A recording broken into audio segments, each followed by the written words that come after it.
నిశ్చయముగా మన చేతులు కష్టాజీతం అనుభవిస్తామంటున్నాడు. ధన్యుడు అంటున్నారు, మనకు మేలు కూడా కలుగును అంటున్నారు. ఇవన్నీ ఎప్పుడవుతాయండి?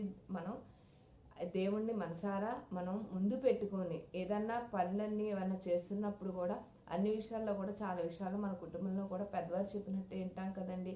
అంటే వాళ్ళు ముందుగా వెళ్తున్నప్పుడు మనం చక్కగా ఎలాగో వెళ్తూ ఉంటామో, అనుసరిస్తూ వెళ్తూ ఉంటామో అన్ని విషయాల్లో కూడా దేవుణ్ణి మరి ముఖ్యంగా ముందు పెట్టుకొని గనక మనం ఆయన యందు భయభక్తులు కలిగి జీవించి మనం గనక చేసే ప్రతి ప్రయత్నాల్లో కూడా కష్టాజీతాల్లో కూడా మనం అనుభవిస్తామని దేవుడే స్వయంగా రూఢిగా సెలవిస్తున్నాడండి. అందుకే నువ్వు ధన్యుడు, నీకు మేలు కలుగునా అంటున్నాడు స్పష్టంగా అనమాట.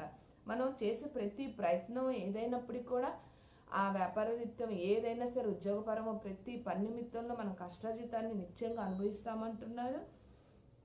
ధన్యులుగా మనల్ని అంటే